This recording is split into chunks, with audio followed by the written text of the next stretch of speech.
तुम्ही माझ्यासारखेच आळशी असाल आणि तुम्हाला आपले सगळे मराठी सण साजरे करायला आवडत असतील तर नक्कीच हा व्हिडिओ बघा. मी गुढीपाडव्यानिमित्त एक गुढी उभारणार आहे आणि त्याला लागणारं सगळं सामान मी इन्स्टामार्टवरनं मागवलेलं आहे. इन्स्टामार्टवरती एक सेपरेट सेक्शनच आहे गुढीपाडव्याचं. सो आता तुम्ही बघताय तसं मी इकडनं कलश, आंब्याची पानं, नीम, तोरण, फुलं हे सगळं काही मी इन्स्टामार्टवरनंच मागवलं आहे आणि ताबडतोब सामान आलंसुद्धा अगदी 5 मिनटात. आणि हे बघा, हे या प्रकारे सगळं आलेलं आहे आपलं साहित्य जे जे लागणार आहे आपल्याला. तर मग चला आता फायनली सुरुवात करूया.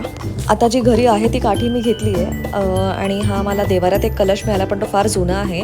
त्यामुळे मी हा नवीन कोरा कलश मागवलेला आहे खास गुढीपाडव्यासाठी. पण मला तो जरा छोटा वाटतोय, पण मे बी होईल बॅलन्स आउट. आता ह्यानंतर त्याला एक छान असं कापड लागणार आहे. युजली लाल किंवा पिवळा कलर घेतात आणि माझ्याकडे घरी हा होता, म्हणून आता मी हे वापरते. ह्याला छानपैकी इस्त्री करून खरं वापरायला पाहिजे, पण आता माझ्याकडे इस्त्री नाही इकडे, त्यामुळे मी असंच लावते. सो त्याला बेसिकली हे इकडे असं फिक्स करायचं आहे आपल्याला या काठीच्या वरती आणि गच्च ते लागलं पाहिजे, म्हणजे it should not fall. So त्यामुळे माझा हा सगळा प्रयत्न चालू आहे.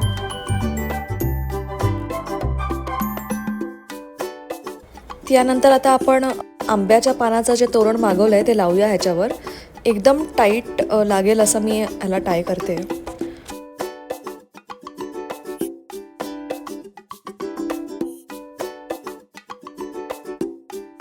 त्यात आता मी नीम लीव्स आणि फुलांचा जो बंडल आला आहे तो मी ह्यात अडकवणार आहे, पण तो यात अडकवला जात नाही आहे. सो आता मी त्याच्यात त्या गाठीत त्याला अडकवण्याचा प्रयत्न करते. आणि आता ह्यावरती आपल्याला हे जे फुलाचं तोरण आहे ते टाईटली बांधून घ्यायचं आहे घट्टपणे, कारण यातला एकही तोरण सुटलं तर ते सगळं खाली येण्याची शक्यता आहे. त्यामुळे गच्च बांधणं फार गरजेचं आहे.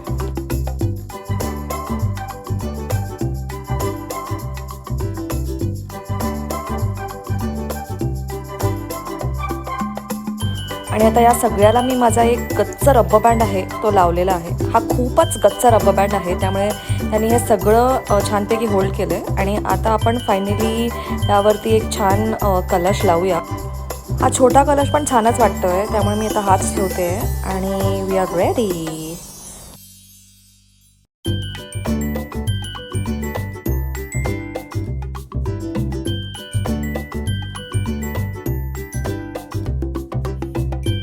सो अशा प्रकारे आमची गुढी लागलेली आहे.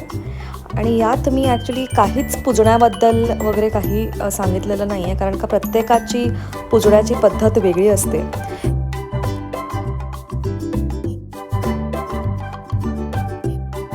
Okay, so we are done. Happy Gudhi Padwa. Bye bye.